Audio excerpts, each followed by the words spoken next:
Hello class.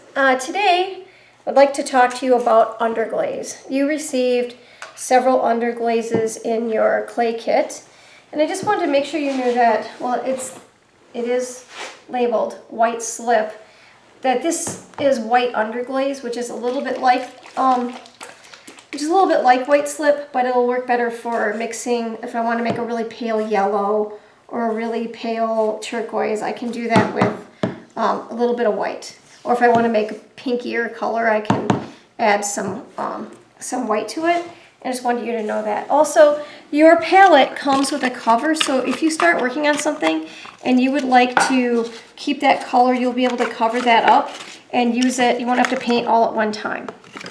All right, so I have a weird cat that I made the other day as a candle holder, and you can see that the hole was poked into it, and it stands pretty good. It's not too wobbly, although I almost knocked it over a couple seconds ago, so we're gonna try not to. This is past leather hard. You can see it's a little chalky on the surface, while this turtle that I made is still, I can still smear clay on the surface.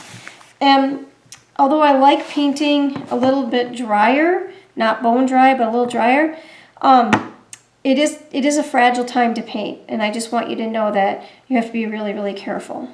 So the thing about underglaze is that the name of it, underglaze, means it goes underneath a glaze. That glaze will be a clear glaze that we will apply to your work after you drop it off on campus. But this is not glaze. It does not have a flux. It has nothing to make it turn glossy. And so I just want you to understand that this is not glaze. It is underglaze. It's a ceramic paint.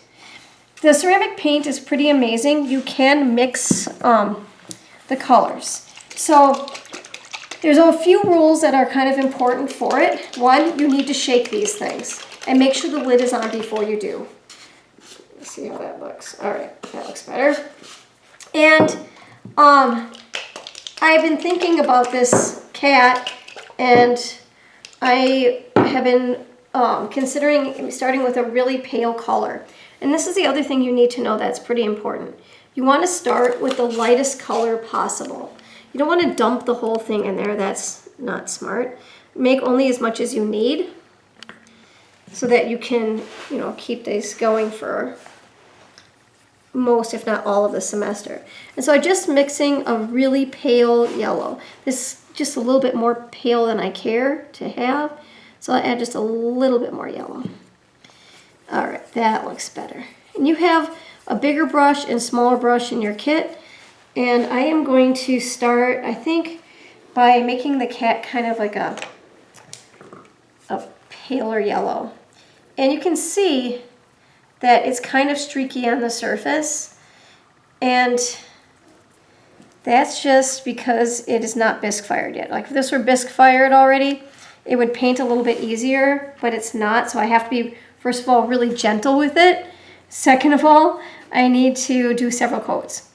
So on the underglaze package that you do not have access to, it says that you can put 5 coats on. But I would say, yes, you can put 5 coats on, but sometimes your coats have to be the same amount. Like it can't be a super thick coat. You want to just do a quick brush on, and then you could do 5. I generally keep myself to about 3. Where I'm getting to the eyes, I'm kind of going around and leaving those white, and I can paint a color inside of there. So this is my first coat with the cat, and if your work is on the more leather hard side of things, you may have to allow it to, put your coat on and let it set up, and then put another coat on and let it set up and kind of work back and forth that way. All right, other things, you don't want to contaminate your underglaze. You don't want to have your brush in yellow and then stick it in blue. That's obviously going to change the color, so be careful with that. And also know that you should always start with your lightest color first. So if I'm going to paint some designs like I have in the PowerPoint on this cat, I'm going to start out with my very lightest color first, and then I can build up with darker colors on top. But if I started with like this dark blue and then started working with lighter colors on top, that dark blue is so strong that it will bleed right through. All right, so this is the first coat of the cat. And now I'm going to just use what's left here and make sure that I have a good coating on this, because I'm going to work with other colors on top. This is just my base coat to start. If I need to make more, I can, but I'm going to be working with some other colors. There's going to be quite a few layers. All right, now I'm going to rinse off my brush, and I'm going to go on with a new color. You have these two colors here, chartreuse and turquoise. And chartreuse is like a form of a yellowy green, like a pea green, I guess. And then we have the turquoise, which is, of course, turquoise. And if I mix these together, it'll make a really nice green, like a leafy kind of green. So I'm just going to mix those. They are non-toxic, so I know you see me touching them with my fingers. It's not that big of a deal. It does say non-toxic on the package, so I think it's pretty safe. I wouldn't go drinking it, but it does say non-toxic. You can see that made a completely different green.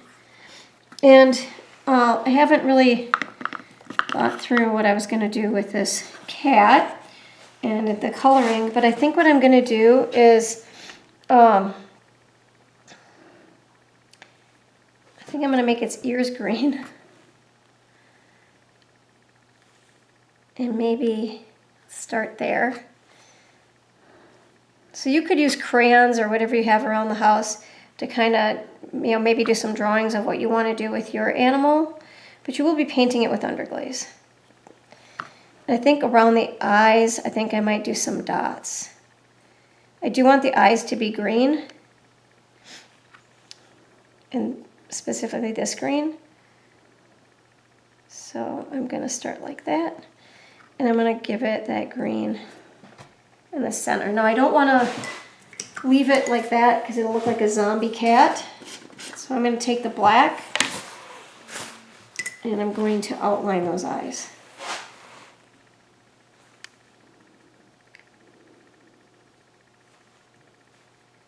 They kind of look like human eyes. I kind of can't help myself with that. Do that a lot. I'm going to leave the nose right now, but I think I will work in like a kind of a feature right here, and maybe even make some whiskers. Those are just dots right now, I know, but then I can work really lightly to create some whiskers. Now, in a worst case scenario, this doesn't work right. I suppose I could use a wet paper towel or something, or rag, and wipe it a little bit, but I think it's okay. Now for the legs, I think I'm going to I think I'm going to go back here while I decide what I'm going to do with my legs, and mark off this part here. And I believe I'd like to make this top part turquoise. And then I can have the top just be a little bit different than the bottom, the actual animal. So the underglaze color looks a lot like the color that you're painting on, only brighter. So it'll be a little bit brighter once it has the glaze on, but it's not going to be brighter until then. That looks pretty nice. This will take at least 2 coats. And this is a little bit drier, so it's soaking in a lot faster, but I do have to be careful because it could make it really fragile. All right, now this is a good start. I'm gonna need to come back in. I think I'm gonna do some kind of stripes down the cat, maybe.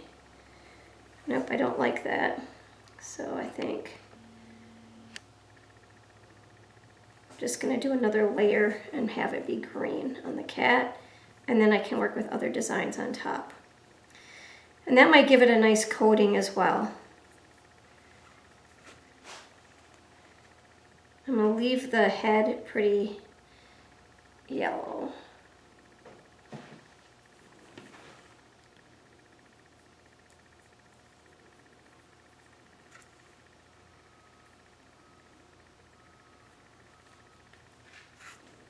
All right, now we're getting somewhere.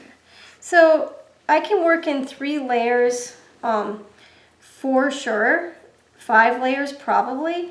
And also, unlike glaze, which you cannot have on the bottom of your work, you can have underglaze down there. I think it's better without. Sometimes it can get a little tacky when we're firing, but it doesn't have a flux. It won't stick permanently to the shelf or anything like that, like glaze does. All right, again, I'm trying to be as careful as possible as I paint this because I do know this is fragile right now. And I'm trying to make sure I don't miss a spot. And if I need to mix a little bit more, I can do that pretty easily.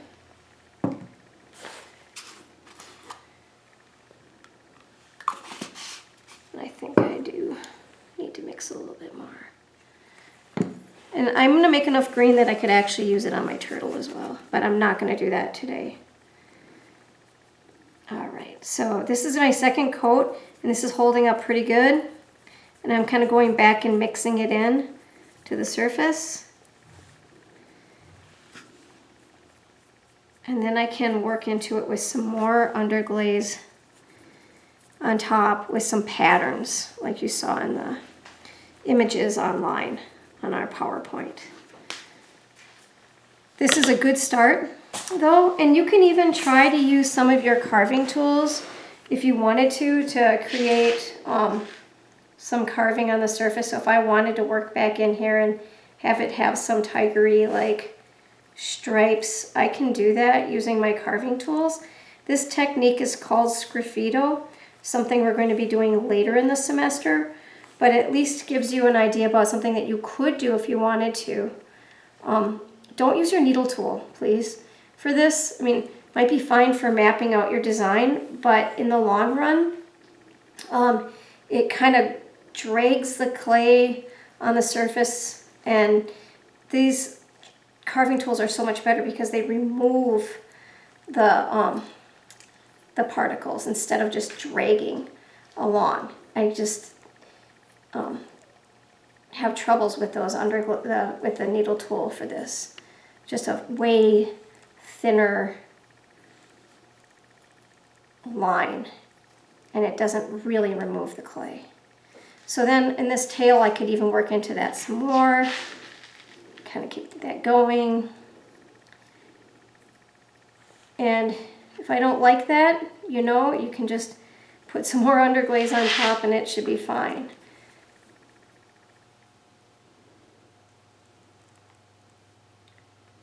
I think I'm going to mark off these feet.